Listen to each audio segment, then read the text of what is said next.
Halo semua, selamat datang di Keluh Kesah Reddit, di mana kami akan berbagi cerita menarik dari seluruh belahan dunia.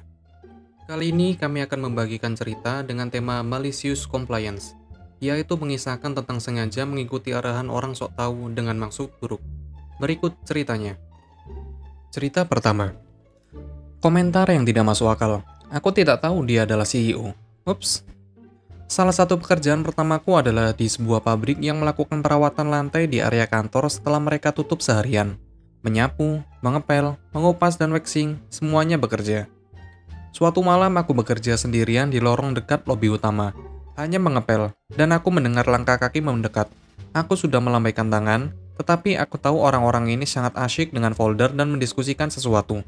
Aku benar-benar tidak ingin mereka jatuh, jadi aku berteriak, "Hati-hati pak, lantainya basah dan sedikit licin." Orang-orang itu malah bersamaku sekarang, melihat ke atas, melakukan kontak mata, dan tertawa sebelum menjawab, "Oh bukan pak, jangan panggil kami seperti itu." Tanpa ragu-ragu atau bahkan memikirkannya, aku menjawab tepat ketika mereka berjalan melewati aku. "Jika kalian berkata begitu, selamat malam." Keduanya meledak histeris, mengucapkan terima kasih atas tawaku, dan melanjutkan ke lantai atas ke ruang konferensi. Tak lama, setelah bosku berlari menuruni tangga, rupanya dia melihat interaksi dari lantai 2. Matanya terbelalak dan dia berkata, "Kenapa kau mengatakan itu?" Aku, "Entah, mereka bilang mereka bukan gentleman, dan untuk tidak memanggil mereka begitu. Wanita adalah hal pertama yang terlintas dalam pikiran." Bagaimanapun, begitulah cara aku memanggil CEO dan presiden wanita perusahaan yang diakui secara nasional dalam perjalanan mereka ke sebuah meeting. Cerita kedua. Habiskan sejumlah waktu untuk setiap tugas? Tentu saja. Jadi, baru-baru ini kami mendapat manajer baru di tempat kerja. Sebelumnya, dengan manajer lama, aku dipercaya untuk mengetahui berapa lama waktu yang dihabiskan untuk setiap tugas untuk menyelesaikan dengan benar. Aku bekerja di bidang yang cukup ceruk, sehingga selain aku dan manajer lama yang bekerja bersama aku, tidak ada yang benar-benar tahu berapa lama tugas akan membawa aku. Jadi mereka akan bertanya kepadaku, "Bisakah kamu menyiapkan laporan itu pada hari Jumat?" Dan aku mungkin mengatakan, "Ya, tidak apa-apa." Atau aku mungkin berkata, "Sebenarnya aku dapat melakukannya dalam 1 jam, dan memberikannya kepadamu sebelum makan siang nanti." Di lain waktu, aku mungkin berkata, "Oh, mungkin minggu depan sebelum aku menyelesaikannya." Namun, manajer baru ini lebih seperti manajer di seluruh kantor, dan sama sekali tidak mengerti apa yang aku lakukan. Dia hanya tahu kalau itu menghasilkan banyak uang bagi perusahaan. Pokoknya, aku mengadakan pertemuan dengannya dan dia pada dasarnya memberitahu aku karena tidak melakukan setiap laporan klien dalam waktu yang teratur. Dia sangat merendahkan, menyeratkan aku malas dan tidur siang di tempat kerja. Aku sebenarnya berpikir dia pasti mengira aku baru atau magang, tetapi aku telah berada di sini selama bertahun-tahun. Aku menjelaskan kepadanya hampir semua laporan kami dipesan lebih dahulu. Satu klien mungkin menghabiskan 60.000 euro untuk sebuah laporan. Klien berikutnya mungkin menghabiskan 350.000 euro untuk pekerjaan yang jauh lebih berbelit-belit dan menjangkau lebih luas. Dia agak mengejutkanku dengan mengatakan, "Aku mengerti itu, tetapi untuk memastikan kamu tidak bermalas-malasan ketika bekerja dari jarak jauh, aku akan mengalokasikan jam kerjamu untuk setiap laporan ke depan. Mengerti?" Aku mengatakan kepadanya aku melakukannya, tetapi untuk mengirimi aku email detail untuk referensi, emailnya masuk sebelum aku kembali ke mejaku. Bunyinya seperti ini. "Karena ketidakteraturan dalam lembar waktumu yang tidak tepat, kamu jelaskan secara memadai. Sekarang aku mengalokasikan waktumu untuk setiap laporan. Semua tugas, dalam keadaan apapun, kamu harus melalui jam-jam ini." Aku sudah tertawa dalam hati saat membaca ini. Aku hanya menjawab, dengan sopan meminta maaf aku tidak jelas dalam menjelaskan diriku sendiri. Aku menyatakan kembali karena proyek bervariasi. Beberapa secara alami memakan waktu lebih lama, tetapi karena dia adalah bosku, aku senang bekerja sesuai keinginannya. Hari berikutnya, aku mendapat alokasiku dari dia. Untuk membuatnya tetap sederhana, katakanlah 4 proyek klien, masing-masing 10 jam. Emailnya menyatakan kembali untuk tidak melewati jam, jadi aku tidak melakukannya. Proyek 1 dan 2 memakan waktu masing-masing 1 jam, lalu aku turun dan memainkan game Elden Ring. Proyek 3 sekitar 40% selesai ketika aku kehabisan jam. Proyek 4 sudah sekitar 10% selesai. Aku meneruskan pekerjaan pada akhir jam 10.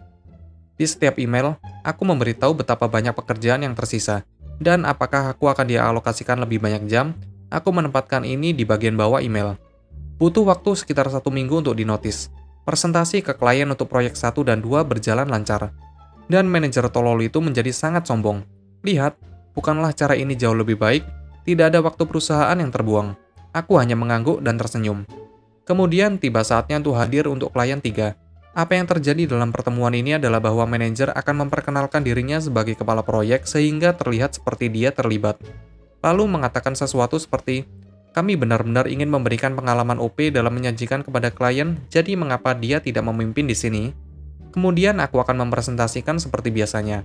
Aku telah beberapa kali mempresentasikan kepada klien ini di masa lalu. Hari ini meskipun dia bertanya seperti biasa, kamu siap untuk memimpin? Aku berpura-pura terkejut. Aku tidak bisa, aku hanya mengerjakan 40% dari laporan. Aku belum melihat laporan yang sudah selesai. Raut wajah manajer tak ternilai harganya. Apalagi yang akan kita presentasikan dalam beberapa jam. Di mana laporannya? Aku menjawab, aku mengirim manajer laporan yang belum selesai beberapa minggu yang lalu. Segera setelah aku melewati jam yang aku alokasikan. Aku katakan itu tidak lengkap dan bertanya apakah aku akan dialokasikan lebih banyak jam. Ketika aku tidak mendengar kembali, aku berasumsi manajer melakukannya. Dirimu sendiri. Kemudian aku menunjukkan ini bukan satu-satunya proyek yang belum selesai.